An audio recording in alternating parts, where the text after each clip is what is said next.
Hello, welcome to this presentation from Sarum, which is around, first of all, having a business idea, but making sure that you're taking the right first steps and that you're avoiding some of the common pitfalls. My name is Mike Kelly. I've been an entrepreneur for more than 20 years now, and my focus nowadays is working with entrepreneurs from marginalized communities such as refugees or people with disabilities and so on, and helping to guide them through starting out on their first business journey. One of the most common inquiries that I get from potential entrepreneurs is they have come up with an idea and now they want to hit the accelerator. They want to get out there and start raising funding, maybe taking on a premises and launch that business straight away. And that reflects the entrepreneurial personality we like to be doing. But often we move too fast. And that's the reason why so many businesses fail. They simply haven't done the research, they haven't done the groundwork. So, my message back to many of the potential entrepreneurs that contact me is look, hold on, slow down. Hitting the accelerator right now is the wrong thing to do because perhaps you're facing in the wrong direction. And yes, you'll get there fast by hitting the accelerator, but all that will happen is you'll get to the wrong direction faster. So you need to stop, you need to look around, you need to assess the situation, and only then do you really want to hit the accelerator and start doing the things that you want to do right now. So my message often is look, keep your powder dry. If you jump in too early to this opportunity, you could completely kill off your business idea before you've even given it a chance to be successful. So all of the things that you want to do right now that you want to jump into. I want to start a limited company. I want to get my limited company registered. I want to get my business cards. I want to take on huge overheads like renting a premises. I want to build my business immediately. I want to start trying to raise funding immediately. All of these things need to wait until you can answer some of the fundamental questions that are the very basis of building a business. And if you move too fast and you start going out contacting people looking for funding and so on, you could burn your bridges. You could make yourself look like a fool. You could show that, well, actually, you don't know what you're doing. You haven't understood the costs here. You don't have any business model. And it's difficult to go back again. It's difficult to try to build credibility if you've already lost it. So, a couple of recaps. First of all, yes, it's great that you have a business idea, but you must question yourself and at least question, if not accept, am I really ready yet to launch this? Have I asked all of the fundamental questions? And do I have solid answers for that? So that when people start to question me in the marketplace, I'm not going to look like a fool. So keeping your powder dry, not jumping in straight away, trying to raise funding until you're able to answer some of the questions that are in the rest of this presentation. One of the most fundamental, the most basic questions is who are you going to target? So some entrepreneurs may think, look, my idea is so good that people are going to beat a path to my door and they'll go through all of the work, they'll launch their business, and then there's a ghost town, total silence, and they can't find the customers, and that's when panic sets in, and before they know it, they've run out of money and their business is over. You need to start considering who am I targeting and who are my existing competitors. Again, many inexperienced entrepreneurs will think there are no competitors in this space. This is great. But that's the wrong way to look at it. If there are no competitors in this space, well, why not? Maybe there are no consumers, no customers either. So the fact that there are no competitors should be an enormous red flag. It's something that should give you cause to stop and not move forward and research why there are no competitors. Also, you need to be able to clearly describe your customers very succinctly. There's something called buyer personas. If you're not familiar with that, it's worth Googling it, but it will help you very clearly define who your potential customers are so that you can do some research around them. Also, when we talk about the lean enterprise, the lean entrepreneur, this essentially means doing low cost experiments, teasing the market, finding ways to get out into the marketplace with a very low cost version of your product or service and seeing will anybody buy. If they won't buy even the low cost version, what makes you think they will pay more for the bells and whistles version? So that idea of running experiments is really key. And these are some of these points that I'm covering. Another key one that anybody who is in any way digitally savvy needs to do is use keyword research. Going into some of the tools like Ahrefs or Google's keyword tools and going in and finding what are people searching for online, because even if your business is not an online business, you can still learn from that. You can understand exactly what people are looking for, what sort of words they use. Perhaps there's a twist on your existing business idea that you haven't thought of, but that gets thrown back at you through keyword research, because keyword research is coming from the marketplace. It's people actually entering in those phrases into Google and the other search engines.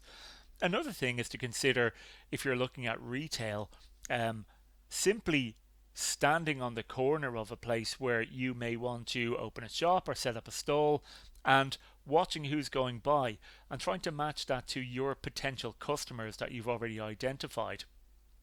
Do the people who are passing by look like your potential customers? Is this a good location, or have you maybe been misguided with this? Another very interesting way of entrepreneurs starting out is if you can find substitute products or substitute services, something that is similar to what you're looking to launch but not the same, trying to sell that. And if you can get sales on that and get talking to customers and getting their feedback about that product, and at the same time perhaps ask them about what your product might be able to do and how that could be interesting, that will start to give you a feel for, can you sell this type of product yourself? Is there demand for this type of product? Is there demand for the twist on this product that you're planning on bringing out? So the ability to sell existing products and then replace those sales with your own products is a really effective way of teasing the market and testing what you can do. Because remember, and this is something that people forget about business and about startups, nothing happens in business until something gets sold. So all of the other things that you think is about starting a business, getting a premises, getting a stall, getting business cards, getting your website, all of that is ancillary to the core work, which is making sales. Understanding who your competitors are is something that I've already touched on, but it's really key. So, as I've said, if you don't have competitors, it's probably a bad thing. It's not a bad thing if you're the likes of Steve Jobs, where he can create an entire product category out of nowhere, because he knows that customers don't know what they're looking for because they don't have the vision he has. And the same thing goes for the likes of Henry Ford, where he said, if I'd asked my customers, what they wanted, they would have told me a faster horse. Henry Ford being the guy who invented the Ford Motor Company. You've got to ask the question though, are you really the next Steve Jobs? Are you really the next Henry Ford? If you are, that's fine. You've asked a question, you've answered it, you go push ahead. But if you think you're not, well, then the fact that you have no competitors is a scary thing and a really bad indicator. Also, you need to first of all understand what is a value proposition, and you need to understand how to craft a compelling value proposition. Really, this is about an effective sales pitch, but it needs to be defined not in your language and not in the language of the product itself. It needs to be defined in the language that customers use and the benefits that those customers are seeking. And it also needs to be crafted in relation to your competitors. So your solution is providing X benefit to Y type of customer, which is better for that customer than Z competitor because of ABC. So I won't get into it here, but there are, you can Google the value canvas or value propositions. The value canvas is an effective tool to help you build out a strong value proposition. And there are even formulas or frameworks you can use to help build a strong value proposition. Without a compelling value proposition, you do not have a business. So it's very important that you understand what a value proposition is. The same goes for things like a unique selling point. Your USP will be linked to your value proposition. But again, understanding what's Mike Kelly talking about? What is a unique selling point or unique selling proposition? What is a sustainable competitive advantage? These are concepts that you absolutely have to understand. If you don't understand them, if you haven't put the work in to really build and test these in the market and with other people, then you are simply not ready to launch your business yet. All of this comes down to essentially, why will people buy from you instead of from your competitors who are their existing suppliers? People don't like switching. People won't switch unless you give them a solid reason to switch. So you need to understand, well, what is that? A very important piece, and this is something that you really need to do if you don't want to lose a lot of money, is do some advanced work about why is it that you think your business is going to be viable and profitable. Lots and lots of people have put money into businesses and it has very quickly gone up in flames. Do you fully understand all of the costs? Even if you're not if you don't have a strong education in finance, if you're not able to do cash flow forecasting, you still should be able to find the likes of the business incubation centers or other supports from the enterprise community that will help you understand the figures around a business, help you understand the basics of a profit and loss account, help you understand the basics of cash flow. Because many businesses also don't understand some of the hidden costs that will happen. There's something called scenario planning, which essentially means, what are you going to do if the business does as well as you think it will? What are you going to do if the business does even better than that? Because there's a thing called over trading, where if your business grows too quickly, you'll run out of cash. So everybody needs to be aware of over trading, because if you run out of cash, you're in big trouble. And depending on how long it takes for your customers to pay you, that could be a real risk. If you operate a cash business, such as a stall, that's unlikely to be a problem, but other business models can certainly run into those issues. And also then, well, what happens in a worst case scenario if things don't go as well as you think?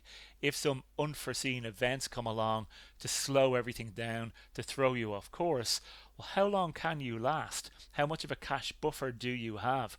What are those different scenarios? What do they look like? Because when things go wrong, you will start to panic.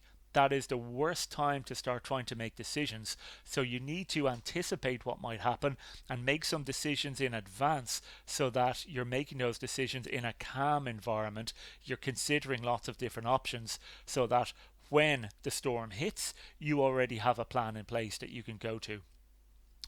And things like that include understanding, what is my break-even point under various scenarios? In other words, at what point do I start losing money or making money? And understanding things like cash flow forecasting.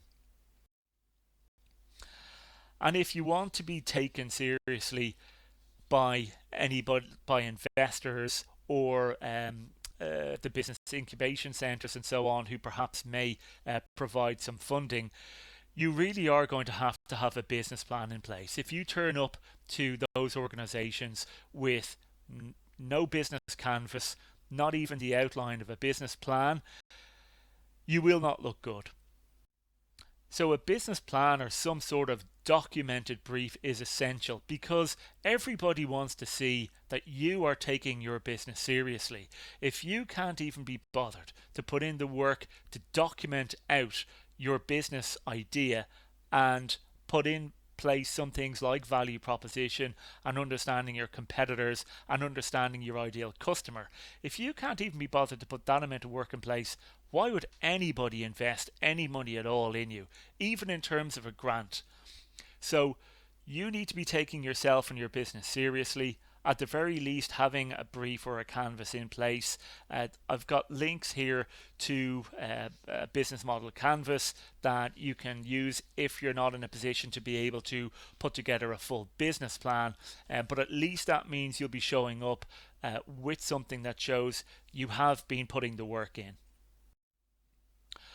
Okay, so what does ready look like? At what point are you ready to start going to organizations and asking them to take your business idea seriously, asking them to perhaps provide guidance and maybe some funding? Well, certainly you need to at least have a brief about your business, preferably accompanying that a business canvas if you don't already have a full business plan in place. You don't have to have the business plan in place. You have to have some elements of that, though, that prove that you have put in the work and you're taking this seriously, that it's not just sort of a whim that today I want to be an astronaut, tomorrow I want to be an entrepreneur. So, something that describes your ideal customer, it includes a value proposition for that customer, it defines your target market segment, it also tells the reader why you believe that there is demand for this and data to back that up. Actual research that you can point to, whether you've done the research yourself or whether you found that in some source of media. It also needs to explore, well, who are the existing competitors and why will you be able to outperform them? And it needs to include at least some information around your costs. It doesn't need to be 100% there, but again, it does need to demonstrate that you have put in the work and you've got some understanding of the costs involved. And perhaps the next stage you want is a grant for a feasibility study, so you can take this basic level of work that you've done and you can move it to the next stage to really flesh that out and get a clear understanding of whether this business idea is feasible or not. Okay, and how do you then go about securing initial funding? There's lots of sources, but they're only going to be open to you if you have some sort of documentation in place. A good starting point that you can Google is the Back to Work Enterprise Allowance Scheme. Another one is the Short Term Enterprise Allowance Scheme. These are schemes if you are currently on employment support benefits. Then, if you're looking to perhaps add some e-commerce functionality to an existing website, you can get some trading online vouchers. There's also a number of business plan competitions where if you have that expertise, you can put together a business plan, enter, and if you win, some of the funding, some of the awards are up to €30,000 that you can secure. Also, if you have been in employment, another one worth Googling is the startup refunds for entrepreneurs. That essentially is where you can get tax back from previous years and put that towards funding a new business idea. And you can also get some feasibility study grants that I mentioned earlier. So again, this is where you have already got some sort of an outline, some ideas on costs, but you want to take that into a further stage of research. You can get some grants, especially from your local enterprise supports. Next steps. Well, where exactly are you right now? This is where you need to start looking at some additional resources. You can go to our website on sarum.org and go to the resources page. There are all sorts of case studies, videos, business plan templates and other resources that you can do. Also, I highly recommend taking start your own business courses online. Do some Googling around that. There are lots of them available. Some of them are run locally within Ireland from time to time, but otherwise there are ones that are just online all the time that you can take. And also there's lots of places where you can go to get free business plan templates. And if you're already ready to go and have a business plan, there's some other sources that you can go to. I always recommend localenterprise.ie as a starting point. They've got a good 10-step guide. Meeting with your local development company or your local enterprise officer is a key first step towards getting funding and getting supports. And also, I'm a big advocate for looking into how to run low cost experiments as a way to prove your business and prove that you can make sales. So things like pop-up shops and stalls at farmers markets are a really interesting way of doing that. If your business is online, it's even easier. There are lots of different ways, whether it's Etsy, eBay, Amazon.com, lots of different platforms that you can use to test out your ideas. If you're looking for more information, you can also go and view some more presentations from me on the Sarum YouTube site. I have a link in here. And going to the case study section of sarum.org, where there's lots of case studies on entrepreneurial success from refugees, travellers, former inmates, and so on. So thanks for your time on this presentation. I hope you found it helpful. I hope it stops you rushing in to immediately launch your business without doing the groundwork first. That will give you a much higher probability of success. If you have any suggestions on this presentation, or if you have any queries and questions about this, please feel free to drop me an email as well. I'm more than happy to help. And that is the end of this presentation. Please feel free to check out the other presentations on the YouTube site.